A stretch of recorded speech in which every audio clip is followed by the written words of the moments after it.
Right now, somewhere in your house, there's a photograph of you as a baby.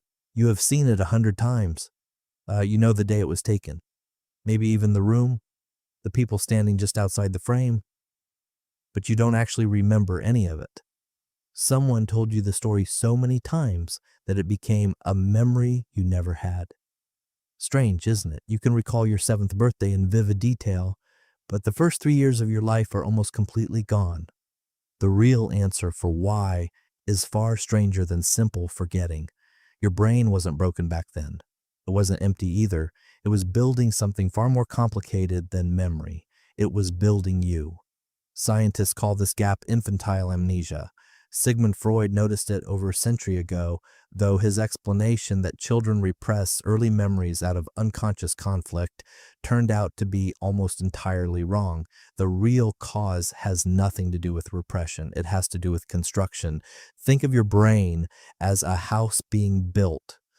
Before the walls go up, before the wiring is connected, you cannot store anything inside it. That is roughly what happens in a baby's skull. The hippocampus, the region responsible for stitching moments into long-term memories, is one of the last parts of the brain to mature. It keeps generating new neurons at a furious pace during early childhood, a process called neurogenesis. Each new neuron quietly bumps older connections out of the way. Picture wet cement. Every memory you tried to lay down as a toddler was poured into ground that kept shifting before it could harden. Researcher Patricia Bauer at Emory University has spent decades studying how memory develops in young children. Her work shows toddlers absolutely can form memories. Ask a 2-year-old about yesterday, and they might answer accurately. Ask that same child a year later, and the memory is gone.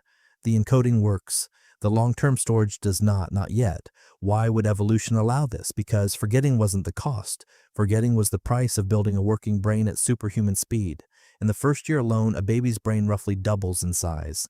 New synaptic connections form at nearly 1,000,000 per second. No machine humans have built approaches that pace. Your ancestors needed brains that could absorb language, danger, trust, and movement almost instantly because survival depended on it. But a brain wiring itself this aggressively cannot also be a stable archive. Long-term memory requires settled architecture. Babies don't have that yet. Workers are still walking through rooms that already exist, knocking holes in walls to add new ones. Researcher Nora Newcombe at Temple University found something else fascinating. Early memories don't vanish all at once. They fade gradually throughout childhood. A 5-year-old has already lost most memories from age 2. By age 7, even more are gone. Your earliest memories aren't stolen in one dramatic moment. They dissolve quietly year after year as your brain keeps remodeling itself. Here is where it gets stranger. Language shapes what survives. Children without strong verbal skills struggle to encode memories in a form they can later retrieve through words. Memory you can consciously narrate is deeply tied to language. You cannot tell yourself the story of an experience you had no words for. Studies of deaf children raised without early sign language access found something remarkable.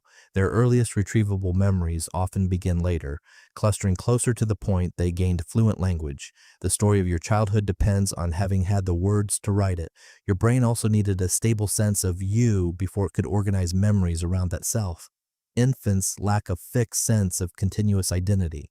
Without a stable I to attach an experience to, the brain has nowhere to file it. Memory isn't just storage, it's storage organized around a narrator, and in your earliest years, that narrator hadn't fully shown up yet. This is the twist most people never expect. Even though you can't remember those years, they remember you.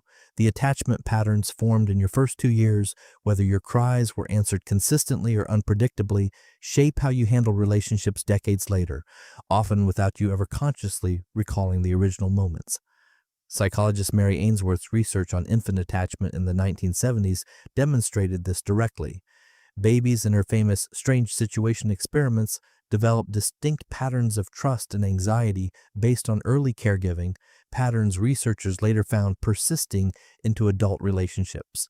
The blueprint stayed. The receipts were thrown away. You don't remember being a baby, but being a baby is the reason you remember anything at all.